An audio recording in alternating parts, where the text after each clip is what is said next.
Bonjour et bienvenue dans Quelle semaine d'été, format réduit bien sûr. Plus j'examine l'actualité pour vous en parler, plus j'ai l'impression qu'on est complètement dans un monde de fous. Enfin plutôt, dans une France devenue complètement déglinguée. Autrefois, il y avait la raison d'État, maintenant il y a la déraison d'État. Vous allez voir, au fur et à mesure qu'on examine des signes cliniques, on a vraiment l'impression qu'on est dans un asile de fous, dans ce beau, magnifique pays qui est de plus en plus déglingué et abîmé. Je vais vous donner des exemples qui m'ont fait vraiment réfléchir. Un cambrioleur plus sévèrement condamné que le cambriolé. Ça se passe en France. Oui, ça se passe en France. Michael est chez lui pour une soirée agréable avec sa femme et ses deux enfants. Soudain, trois voleurs pénètrent à l'intérieur de la maison. Michael, heureusement, est un sportif, il pratique les arts martiaux, il réussit à mettre en fuite deux cambrioleurs et il garde un troisième cambrioleur qu'il a réussi à maîtriser.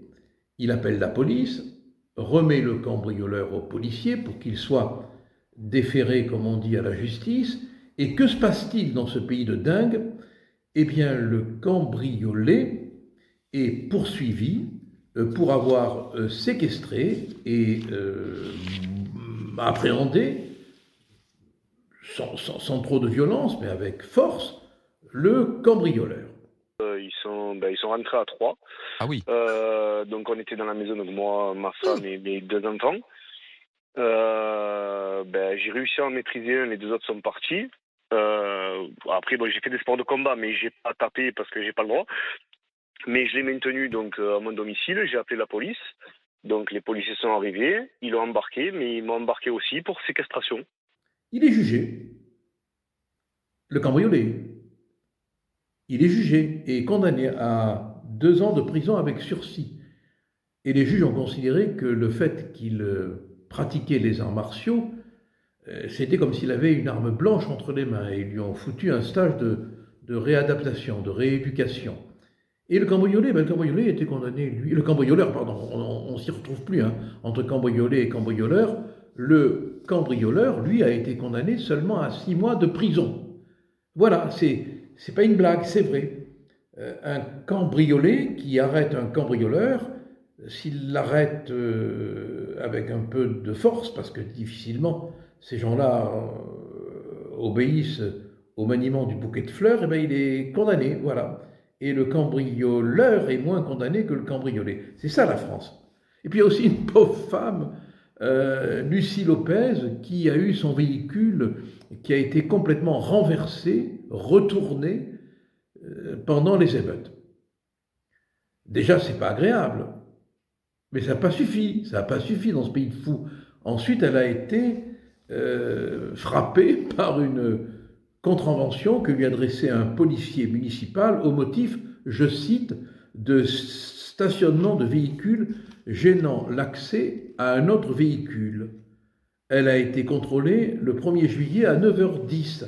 Voilà, il y a des émeutes, tout est détruit, il y a des sommes faramineuses qui atteignent des sommets de dégâts, et il y a un policier municipal suffisamment déglingué du képi ou de la casquette pour dresser un procès-verbal au propriétaire du véhicule qui a été retourné sur la chaussée par les émeutiers. C'est pas tout, c'est pas tout. Le 26 juin, il y a un arrêté préfectoral autorisant la police aux frontières d'exécuter des contrôles par la captation d'images aux frontières. Eh bien, l'arrêté du préfet a été déclaré inapplicable, illégal, par le tribunal administratif et puis par le Conseil d'État qui a considéré que des caméras pour surveiller la frontière, c'était une atteinte à la vie privée. En revanche, le 24 mai dernier, le Conseil d'État avait validé le principe de l'usage des drones par les forces de l'ordre pour surveiller les manifestants et les manifestations. Vous comprenez, vous? À la frontière, on ne peut pas exercer de contrôle avec des drones, on ne peut pas exercer un contrôle par la captation d'images, Mais dans les manifestations, on peut. Pays de dingue, hein, vraiment. Ah, mais ça ne s'arrête pas là. Dans un lycée, il y a un lycéen qui a menacé un professeur de lui faire un Samuel Paty. Oui. Son explication, que c'était pour rire. Moi, je vais vous dire une chose, hein. Si ça fait rire ses camarades, c'est très, très inquiétant. Vouloir faire rire en rappelant ce drame, c'est effroyable. Eh bien, on en est là en France, au pays des fous. Enfin, tout le monde, rassurez-vous, n'est pas fou, mais il y a quand même une folie institutionnelle. Aujourd'hui, ce ne sont pas les délinquants qui sont en prison, ce sont les policiers. Alors, je ne dis pas qu'un policier ne peut pas aller en prison s'il commet des faits criminels, délictuels. Mais là, c'est particulier quand même, c'est la fameuse affaire Eddy. La cour d'appel vient de confirmer le maintien en détention du policier, au motif qu'il y aurait un risque de concertation frauduleuse si le policier était en liberté. Parce que le 30 août, une confrontation est prévue entre le policier et ses collègues de service. Alors la justice a peur que le fonctionnaire de police détenu, s'il était libre, aille s'entendre avec ses collègues. Donc, c'est se moquer du monde. Ce n'est pas un motif sérieux. En réalité, quels que soient les faits sur lesquels on ne peut pas se prononcer, tant que l'instruction n'est pas terminée, la seule question qu'on doit se poser, c'est est-ce que la détention est justifiée? Non. La détention est injustifiée. Bon, on ne peut pas craindre qu'il y ait une concertation frauduleuse entre les protagonistes de cette affaire. Bon, en réalité, le policier va rester en détention jusqu'au 30 août. Et le 30 août, après la confrontation, il sera libéré. C'est un prétexte. En réalité, on assiste à un bras de fer entre la police et la justice. C'est lamentable.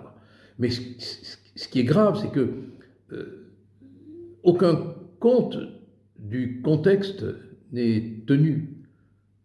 Le policier, la justice, au moment du jugement, dira s'il est coupable ou pas.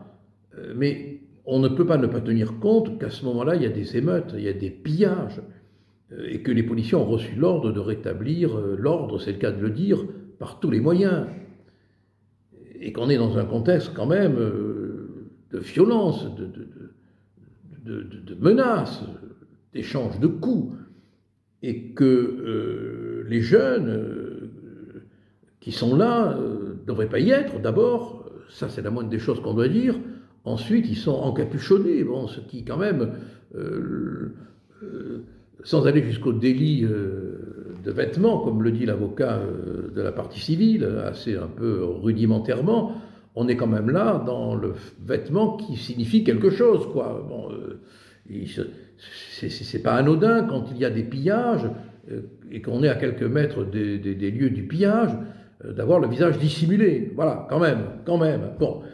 Mais le problème du bras de fer entre la police et la justice, ne sont pas les arrêts maladie, hein, pour moi, je ne sais pas ce que vous en pensez, mais c'est que les policiers, si demain il y a encore des émeutes, si demain il y a encore des violences graves, ils ne prendront pas les risques qu'ils prennent aujourd'hui. Ils ne vont pas prendre le risque de tomber dans un piège judiciaire et de se retrouver en prison.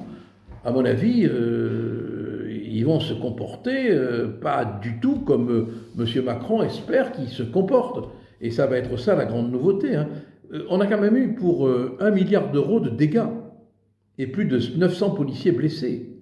Alors vous imaginez si les fonctionnaires de police se mettent à se dire qu'il ne faut surtout pas prendre de risques, ne pas tirer, s'armer seulement de marguerites pour arrêter les pillards. Non mais c'est un monde de fous, où tout est déréglé, mais ça va encore continuer avec Macron. Il a l'intention maintenant de faire passer la loi sur l'immigration avec le 49.3. Ah oui, parce que c'est constitutionnel, vous comprenez. C'est démocratique d'empêcher le Parlement d'être le Parlement. Alors on va encore se prendre probablement un coup de 49.3 Voilà, Borne ne voulait pas l'utiliser, elle l'avait dit, mais Macron, de loin, l'a un peu remise à sa place. Quand même, elle a dégainé 11 fois depuis qu'elle est Premier ministre. On ne peut pas dire que c'est rien. En réalité, cette loi sur l'immigration qui va passer en force n'apportera rien, ne réglera aucun problème. Alors que le vrai problème du pays, c'est l'immigration.